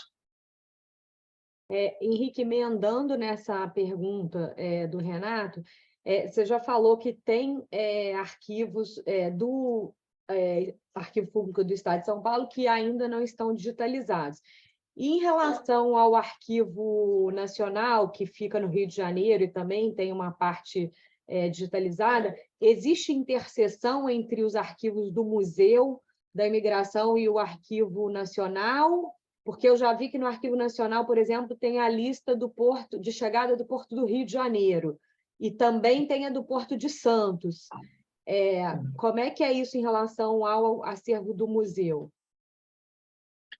Não há essa intersecção entre Museu da Imigração e arquivo. Eu estou desligando de vez em quando a minha câmera porque ela está com uns probleminhas, mas não há. Né? A gente, obviamente, o centro de pesquisa do museu, ele é um espaço em que a gente não se concentra só na documentação do museu ou do arquivo público. Então, quem visita o Museu da Imigração vai poder conversar com as historiadoras que estão lá. Hoje a gente tem uma equipe de 3 historiadoras que auxiliam nas pesquisas, nas conversas, e elas vão mostrar quais são as possibilidades de pesquisa no Arquivo Nacional, o que a gente pesquisa na Itália, nos arquivos distritais em Portugal. Eu tive a oportunidade, em 2019, de ir para Verona e Veneza e fazer um levantamento de uma documentação específica lá, relacionada a imigrantes que depois passaram pela hospedaria, mas, enfim, a ideia do centro de pesquisa é que a gente possa, claro, na medida do possível, ser uma mini consultoria, digamos assim, para que as pessoas, de forma gratuita, possam ter esses caminhos. Mas não há uma intersecção formal entre as duas instituições, né? A gente, obviamente, recomenda, faz pesquisas no Arquivo Nacional, mostra para as pessoas como faz, mas ainda não há essa intersecção. Eu acredito que as listas de bordo do Rio de Janeiro relacionadas a Santos também são cópias que acabavam ficando no Rio, né? Também das listas que depois viriam para Santos. Porque, por exemplo, o Arquivo Público do Estado não tem as listas do Rio. As listas do Rio ficaram lá. Agora, as listas de Santos, muitas delas estão no Rio, porque provavelmente eram cópias que acabaram ficando no primeiro destino, na capital, enfim, né, no local que era mais, digamos assim, organizado burocraticamente em termos de documentação. E aí é só importante também, nesse sentido, o Arquivo Nacional está começando já há um bom tempo digitalizar processos de naturalização também, né? Então, quem se interessa por processos de naturalização para o Brasil inteiro, né, o Arquivo Nacional já tem algumas documentações digitalizadas, sem contar também os prontuários dos registros de estrangeiro. Então, se você tem um registro de estrangeiro, né, uma ficha de registro de estrangeiro, enfim, e você quer o prontuário do imigrante, você pode solicitar ao Arquivo Nacional. Geralmente, os prontuários têm muitas outras informações para além do registro de estrangeiro em si. Todo migrante, essa pergunta Maria Lúcia, gostaria de saber se todo migrante que chegava na hospedaria de imigrantes no século XIX tinha passaporte ou algum documento. Na teoria, sim, tá? As migrantes viajavam com passaporte, era um passaporte familiar, né? Então, no final do século XIX, por exemplo, você tem lá o pai, a esposa e 5 filhos. O passaporte está no nome do pai, né? Então, é o chefe da família que é o dono do passaporte, que era uma folha bem grande, né? Os passaportes só vão ser padronizados a partir de uma conferência em Paris, em 1920. Então, hoje a gente tem os passaportes todos no desenhinho, né? Com o número de folhas, que, se não me engano, são 32, enfim, bem pequenos, mas antes cada país tinha o seu passaporte, assim, né, seu modelo. Então, eram passaportes familiares e, na teoria, todo mundo apresentava esse passaporte na hospedaria, né? Existe em jornais, especialmente os jornais das comunidades italianas, eles, e eu vou falar aqui um que eu tenho certeza que tem, que é o Gli Italiani, em São Paulo, está na Hemeroteca Digital, para quem quiser pesquisar, né? A Hemeroteca Digital tem um repositório muito grande, né, de jornais do século XIX, do século XX. No Gli Italiani de São Paulo, existe ali informes com relação aos passaportes que ficaram na hospedaria. Então, a notícia era o seguinte: essas 100 pessoas venham buscar os passaportes que ficaram aqui na hospedaria de imigrantes. né? Então, existe essa outra possibilidade de pesquisa por meio de jornal, mas todo mundo, a princípio, viajava com a documentação, e a documentação era o passaporte. Henrique, tem 1 milhão de elogios aqui no chat, depois eu te mando. Henrique, uma pergunta de curiosidade. A gente vê as listas de passageiro, às vezes em português, às vezes em italiano, às vezes em espanhol, às vezes em francês. Elas eram preenchidas no local de partida ou aqui no Brasil? Eram preenchidas no local de partida, né? E aí depende muito de quem estava organizando esse embarque, né? Porque muitas vezes o Brasil enviava representantes para lá, então alguns modelos segundo a própria companhia de navegação, podia ter alguns modelos de preenchimento em português, mas em geral os responsáveis sempre eram as companhias de navegação e os funcionários da companhia, os escriturários, que faziam os registros. Uma coisa curiosa, e eu não sei se muita gente percebe isso quando faz pesquisa no acervo da hospedaria, é que, especialmente no século XIX, a ordem de matrícula na hospedaria é a mesma ordem da lista de bordo. Ou seja, o que provavelmente acontecia? A lista de bordo chegava em Santos, a informação dos passageiros chegava por telégrafo até a hospedaria, e aí o que o escriturário fazia? Copiava a lista de bordo no livro de matrícula, né, na mesma ordem. Mas a lista era produzida pela companhia de navegação, e por isso que ela não tem um modelo único, né? Os nascimentos e óbitos dos usuários, das pessoas na hospedaria, estão registrados no cartório civil do Brás? Brás e Moca são os 2 cartórios que têm os registros de acontecimentos desse tipo na hospedaria. Em geral, é o 6º cartório, que é o cartório do Brás, se não me engano. Henrique, precisava de isso pode ter variado, né, de período para período, mas precisava de visto para vir para o Brasil? Por que alguns casos, como um que você mostrou, tinha uma pessoa sendo rejeitada, e eu também já vi numa lista dizendo que a pessoa ia voltar, ia ser deportada? Então, a questão os vistos, eles vão... A princípio, no século XIX, no início do século XX, o visto era uma mera formalidade, assim, né? Porque as pessoas estavam sendo subsidiadas e vinham para o Brasil nesse sentido, né? Depois ele acaba sendo um pré-requisito mais importante, ali na década de 20, então a gente vê muitos romenos, né, imigrantes do leste europeu, que precisam do visto para embarcar, né, enfim. Então, ele era uma formalidade que estava conjugada também com a emissão do passaporte. Mas não era o visto em si que fazia com que a pessoa fosse rejeitada, né? A rejeição muitas vezes se dava no que diz respeito a usufruir dos serviços da hospedaria. Então, como eu falei, alguém que falava que gostaria, que era agricultor, e depois era descoberto que essa família não era agricultora, então ela perdia direitos de usufruir da hospedaria, né? A questão da deportação poderia acontecer depois, né? Claro, em casos políticos, anarquistas, pessoas que são condenadas por alguns crimes também, acontecia deportação em alguns casos, mas não necessariamente por conta do visto em si. O visto ele vai se tornar mais problemático depois da Segunda Guerra Mundial, enfim. Mas, pelo menos no final do século XIX e no início do século XX, o visto era um pouco mais uma formalidade que estava conjugada com a emissão do passaporte. Obrigada, Paty. Tem alguma pergunta mais aí? Não, só uma dúvida minha. Os imigrantes chegavam no porto e vinham de trem até São Paulo? Exato. A hospedaria ela foi construída na confluência de 2 ferrovias. A que saía de Santos em direção a Jundiaí era São Paulo Railway, e aí tem a estação da própria hospedaria. Então, as pessoas não tinham contato com a cidade, existia um medo muito grande de proliferação de epidemias, ou que as pessoas fossem agenciadas por atravessadores. Então, tinha uma estação de trem da hospedaria, que vinha de Santos, e aí as pessoas, em algumas horas, saíam de Santos e chegavam na hospedaria e permaneciam pouco tempo na hospedaria, em média 3, 4 dias, e depois seguiam para os seus respectivos destinos. Entendi. Obrigada, excelente palestra. Parabéns. E só, gente, alguns comentários, né, que a Cláudia, que está aqui também, e o Renato já fizeram um curso no museu, eu também já fiz.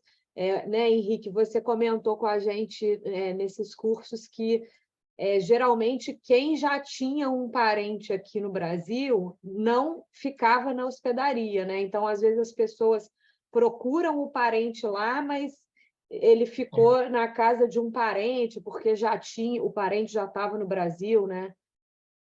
Não encontrar um documento também é uma informação. Eu falo, quando você não encontra o registro na hospedaria, você não precisa se frustrar. Você abre outros caminhos de pesquisa, né? E esses outros caminhos vão muito também pelas cartas de chamada, pelas listas de bordo, enfim, né? Existem muitas alternativas de pesquisa. Eu brinco, mas é verdade, dá para fazer pesquisa genealógica observando atropelamentos de bonde em São Paulo, né? Pensando em quem foi atropelado, as testemunhas, e aí no atropelamento diz que a pessoa era natural de Rovigo, enfim, né? Então existem assim muitas fontes de pesquisa e isso é muito importante, né? Porque as pessoas realmente elas se frustram muito quando elas não encontram registro na hospedaria, mesmo listas de bordo. A questão fundamental é mostrar que existem alternativas de pesquisa, que muitas vezes não é fácil, obviamente, tem esses fatores que eu mostrei que podem tornar as pesquisas um pouco mais difíceis, complexas, mas genealogia também é paciência, né? É organização, é paciência, né? É procurar conversar com outras pessoas e, no final das contas, montar um quadro para tentar solucionar de uma maneira mais adequada a sua dificuldade em encontrar uma informação ou documento. Henrique, e eu sei que você pesquisa também em outros países, né, tanto a trabalho quanto das suas pesquisas pessoais. Portugal, a gente sabe, Torre do Tombo, Itália também, você já tem curso no museu específico de pesquisa na Itália, para quem tiver interesse. E tem mais algum outro país assim que teve um fluxo grande para o Brasil que vale a pena citar, arquivos assim que eu sei que você já esteve na Espanha, Alemanha, se você puder contar um pouco aí das suas andanças. Eu diria os libaneses, mas esse aí você é especialista, Juliana, então eu deixo com você. Mas a Espanha tem uma questão complicada, assim, é um fluxo muito importante em direção ao Brasil, mas ao mesmo tempo é difícil encontrar esse tipo de documentação que a gente encontra em Portugal, né? Os processos de requisição de passaportes, por exemplo, os arquivos distritais, a Torre do Tombo, os registros militares na Itália, que é muito comum, né, utilizar como alternativa de pesquisa. Na Espanha ainda é um pouco limbo isso, né? É difícil. Eu desconheço muitos especialistas em genealogia de imigração de espanhóis, né? Enfim, alguém que saiba onde está essa documentação. Eu vou agora, em novembro, muito provavelmente para Granada, e que foi a principal província de origem, né, de espanhóis que vieram para cá, para o Brasil, e pretendo verificar lá se existe alguma, pessoalmente, né, que às vezes só pessoalmente mesmo para resolver algumas questões, se existe lá alguma alternativa mais eficiente de pesquisa nesse sentido. Eu sei que, por exemplo, existe documentação no consulado espanhol em São Paulo. Que é uma alternativa interessante de pesquisa, registros que foram feitos no consulado, ao contrário do consulado italiano, que não tem documentação histórica, acho que o português também não tem nada nesse sentido, o espanhol eu sei que tem alguma coisa, mas é de difícil acesso, né? Mas essa é uma alternativa. Na Alemanha, assim, eu acho que o trabalho que é feito pelo arquivo de Hamburgo e de Bremen é muito importante, tem as listas de saída de passageiros de Bremen e de Hamburgo, muito importantes para fazer pesquisa. Infelizmente, muita coisa foi literalmente explodida, né, durante a guerra, então muita coisa se perdeu, mas tem um trabalho muito interessante que já é feito há muito tempo no sul do Brasil, né? O Genealogia RS, por exemplo, eu sempre sugiro eles têm livros muito interessantes a respeito de imigrantes alemães, austríacos, poloneses, enfim, que se estabeleceram no sul do Brasil a partir do início, né, do século XIX. Então, é um material riquíssimo que eles têm e que eles vão juntando outras fontes, né, história oral, informes no Arquivo Nacional, né, que existe, que tem documentação do Arquivo Nacional sobre isso, as listas de Hamburgo, as listas de Bremen, enfim, essa composição de fontes que ajuda a gente a entender melhor sobre esses fluxos. O Renato de Luca, que está aqui escutando a gente, é especialista em imigração croata, por exemplo, ele tem várias dicas, né, sobre imigração desse território. Eu quero me aprofundar um pouco mais sobre imigração francesa. Eu já pesquisei algumas coisinhas em Le Havre, tem alguma coisa em Bordeaux, e a França é o país da genealogia, né? Tem muita coisa ali, né? Então, e tem muitos imigrantes camponeses que vieram para o Brasil, né? Que é uma história pouco conhecida. Mas, enfim, são algumas dessas histórias aí. Claro, tem alguns casos mais específicos, norte-coreanos que vieram para cá na década de 50, canadenses em 1896, e, obviamente, que esses locais, países, têm alguns arquivos muito importantes, nos Estados Unidos, Canadá, mas que não são, em termos quantitativos, assim, né, representa uma parcela pequena da população brasileira que é descendente desses imigrantes. Maravilha. Completar sobre a Espanha, eu acabei de receber 39 páginas digitalizadas do Arquivo Militar de Segóvia, de um antepassado do meu marido. Eu mandei e-mail e tal, e eles mandaram, muito legal, tem a certidão de nascimento, todo o histórico da pessoa, as medalhas, enfim, bem bacana. O Arquivo Militar em Segóvia. Importantíssimo saber mais sobre isso, assim, né? Entender quais são essas fontes alternativas de pesquisa na Espanha. Aliás, tem crescido muito. Eu acho que essas notícias de cidadania geram demandas muito específicas, né? Então, recentemente, eu acho que deve ter saído alguma notícia relacionada à cidadania espanhola. Eu não sei porquê, mas vem crescendo, assim, absurdamente os pedidos de pesquisas de imigrantes espanhóis no museu nos últimos 4, 5 meses. Tem mais uma pergunta do Renato. Renato, eu ouvi você na Semana da Genealogia sobre Croácia e foi ótimo. O Renato está perguntando sugestão de livros para ler sobre imigração no Brasil. Aí é muito amplo, né? Só vou dar um pitaco aqui da minha parte. Eu acho que tem que começar pelo país, né? Assim, história do país, dos seus antepassados e o que estava acontecendo para entender o contexto histórico, né, de cada período, mas você deve saber mais que eu aí, em termos de bibliografia. Eu acho, assim, em linhas gerais, que tem muita coisa, né? Mas tem alguns clássicos, que é o Imigrantes para o Café, do Thomas Holloway, por exemplo. Você pode pegar do outro lado do Atlântico, que é do Ângelo Trento, o livro organizado pelo Boris Fausto, que é o Fazer a América. São livros mais amplos, né? Livros gerais. Tem o Mercadores de Braços, que é do Paulo César Gonçalves, enfim, que é um estudo mais econômico sobre imigração, mas, claro, eu tô aqui focando um pouco em São Paulo, assim, né, de certa forma, mas, assim, eu começaria por uma reflexão mais interessante em termos de identidade, assim, eu começaria A Invenção da Brasilidade, do Jeffrey Lesser. Eu começaria por esse livro, porque ele mostra um pouco aí para a gente quais foram os projetos relacionados à imigração para o Brasil, mas em termos de representação e identidade. É um livro que é histórico, mas fala de história, obviamente, mas não é tão de história assim. Então, ele ajuda a gente a pensar em muitos aspectos relacionados à história da imigração para o nosso país. Só uma dúvida, desculpa, e aí a gente pode dizer, os meus antepassados da Itália vieram para o Brasil para trabalhar na Estrada de Ferro. Eles passariam ali para construir a Santos, Paranapiacaba, Jundiaí, enfim. Eles teriam passado pela hospedaria ou não? A hospedaria é mais uma coisa agricultura?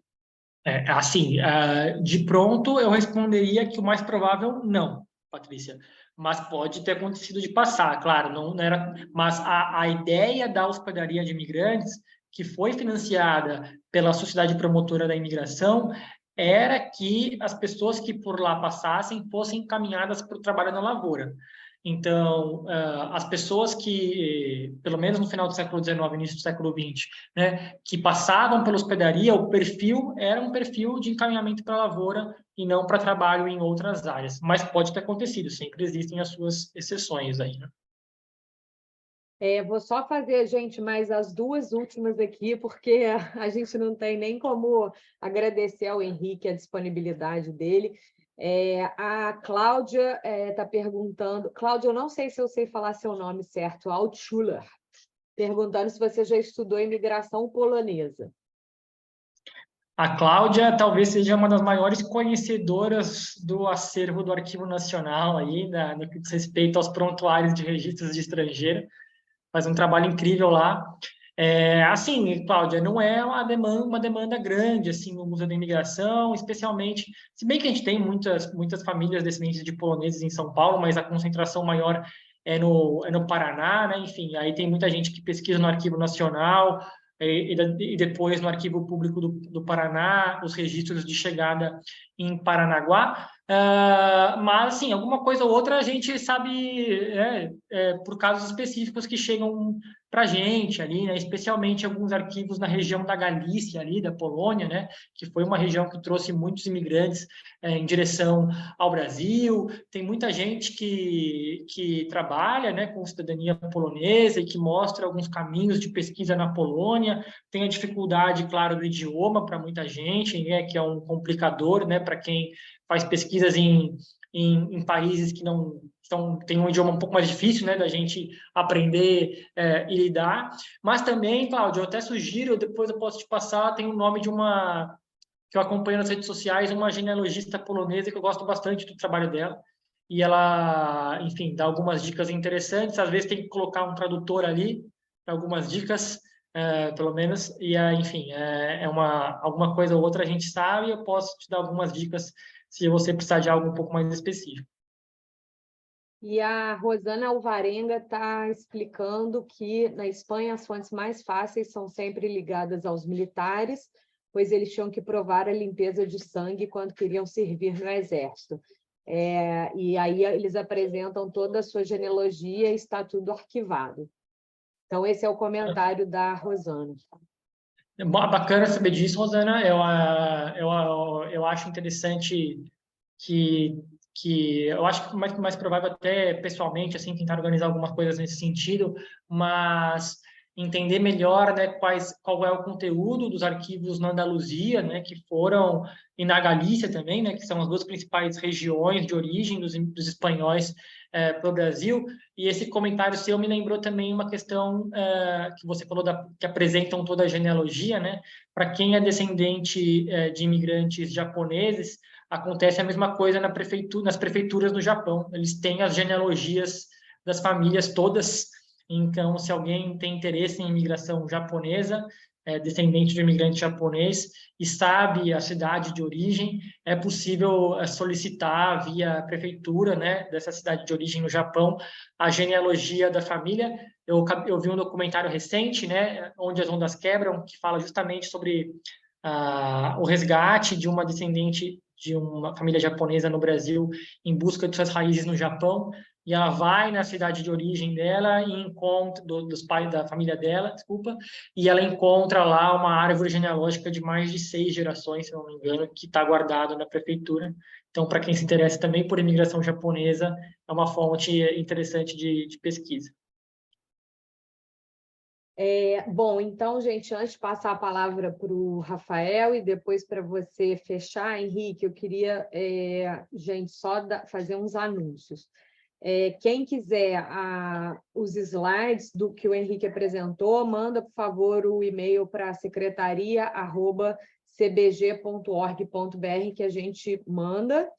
Em agosto, a gente vai ter uma palestra com o professor Douglas Desvendando uma família afro-brasileira das Minas oitocentistas. Na Semana da Genealogia, né, Henrique, a gente falou muito sobre isso, dificuldade que os afrodescendentes têm em pesquisar sua genealogia. Então, a gente quer também trazer para as pessoas ajuda, né, nessa parte. E em setembro a gente vai ter uma sobre imigração japonesa. Aí a gente vai divulgar as datas e os horários. É sempre quarta-feira, às 18h30. Então, Henrique, mais uma vez, super obrigada. Maravilhosa a sua palestra. E aí eu passo a palavra para o Rafael fechar e para você depois. Tá bom. Rafael, você está aí? Aqui, eu estou tentando abrir meu vídeo, mas eu estou sem a Eu opção. vou lendo elogios. Dom Beto mandando parabéns. É bom. Juliana. Então, eu copiei tudo e vou te mandar, mas vai lá, Rafael. Juliana, você está com o meu vídeo bloqueado? Ah, ligou. Pronto, desculpa. Ligou. Henrique, muito obrigado. Sua palestra foi assim maravilhosa. Eu acho que vou falar aqui em nome de todo mundo, usando todos esses elogios que estão aqui na lista. Todo mundo ficou muito feliz, está muito agradecido. E um show de informação, né? É um mundo. Muito obrigado aí pelo seu tempo, de ter disponibilizado para nós, aí respondendo tantas perguntas, avançando na noite. Muito obrigado. Nem sei o que falar, viu? Tô assim encantado com sua pesquisa, seu conhecimento, você sabe tudo. Obrigado novamente, uma boa noite e espero todos na próxima palestra. Vou passar a palavra para você, Henrique, para você fazer suas palavras finais. Obrigado. Keida, obrigado, Rafael, obrigado, Juliana, enfim, obrigado a todos que estiveram presentes. Agradeço muito ao Colégio Brasileiro de Genealogia, enfim, né, e poder conversar um pouquinho com vocês sobre a minha experiência e também sobre o papel do Museu da Imigração, e aproveito também para deixar alguns recados, né, dos 2 próximos cursos do Museu da Imigração. A gente vai ter um domingo italiano, no dia 3 de setembro, com uma palestra sobre arte tumular italiana, do Enrico Cobianchi, que é um colaborador do museu, e o lançamento de um livro da Giorgia Miazzo, que é a fundadora do Centro di Studi Grandi Migrazioni, em Verona. Ela vai vir para o Brasil e vai lançar o livro dela no Museu da Imigração. E também, a partir de setembro, a gente vai ter um curso online sobre a imigração feminina no contexto das guerras. Tá? Então, para quem se interessar por esses temas, fiquem atentos sempre nas redes sociais do museu, no site do museu, na agenda, e a gente sempre divulga os nossos informes, cursos, palestras, e por lá, e obviamente visitem, ocupem o Museu da Imigração. É sempre um espaço para ser ocupado, para que vocês proponham novas discussões, reflexões, elogiem, critiquem. O museu é para ser ocupado, é para visitar a exposição, é para fazer piquenique, é para caminhar, é para ler, enfim, o museu é um lugar para a gente ocupar e se fazer presente sempre, tá bom? Então, agradeço a todo mundo pela participação aqui. Muito obrigado.